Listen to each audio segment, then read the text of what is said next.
Hey, it's me again, Eagle Sunglasses. Today is the final episode of my 3-part series where I cover a fundamental part of each of the different types of fighters, being support, ranged, and melee. Today I'm here to finish the series off with melee on the topic of something crucial to the classes. This would be proximity.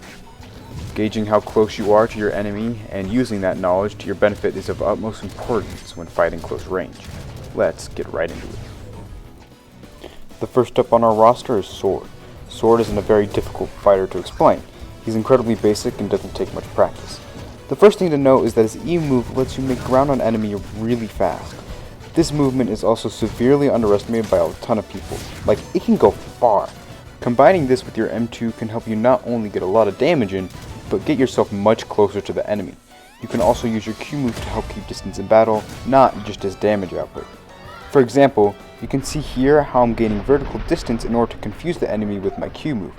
This not only grants me an opportunity to escape if I'm low, but also freedom to move around the enemy whichever way I please. Sword's Super Q combines pretty much everything I discussed before. You can hit people from further away than you think, it has good damage output, and it gives you vertical distance you can use to grab the upper hand in a situation. Skateboard is a character that pisses me off beyond comprehension. Like, holy shit, get off my ass, please. Skateboard can make ground on enemy fighters really fast, and that should be used to your advantage. As much as I hate to encourage this, chasing down low fighters is one of your strong suits, especially considering the quick and easy damage output you can get when you're off your board. Outside your off-board Q move, though, you are incredibly vulnerable in close range off-board. I recommend not getting off your board to finish people off in mosh pits, because 50% of the time I just see y'all immediately die because you're simply too close range to do anything in that situation. Another thing, which just comes with time, is understanding your proximity to objects close in your environment. After enough time, you can easily gauge how Skateboard is going to move after doing any specific action, and that way you can find really clever and interesting ways to trick off of things. A prime example of this is a sword fighting arena, where you can figure out interesting ways to trick off those little board things that are everywhere. Biograph is probably impacted by proximity the most out of all the melees, as he's incredibly fragile. The first thing to pay attention to isn't how you can hit the enemy, it's how the enemy can hit you. You should be understanding whether or not a fighter is able to reach you in any given situation. This means you have to understand what each of the fighters are capable of and what options their movesets gives them to hit you from afar. With this, you can be presented a situation and understand what the next step is from there. Some enemies simply cannot defend themselves at close range, such as medkit or oftentimes subspace. Your own arsenal provides quite a few ways to close in on an enemy. Your E-move, namely, lets you move not only quickly but rather unpredictably.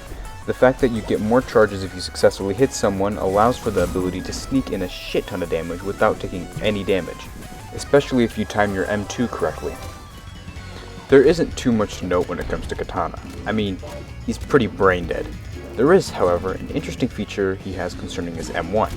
For each M1 cycle he stalls in the air, making him very difficult to hit.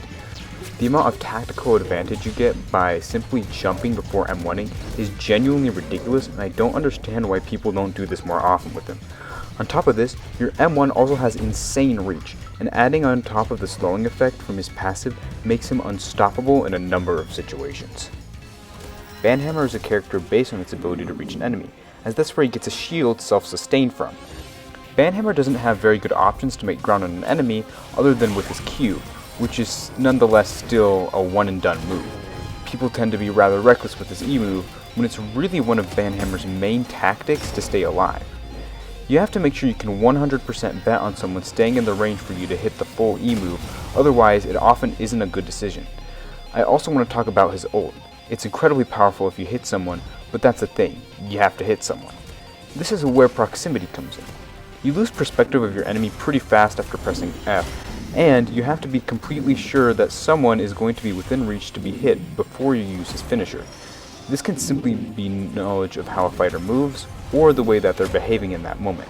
For example, my knowledge with Coil allows me to hit him pretty often because I'm aware of how Coil players move.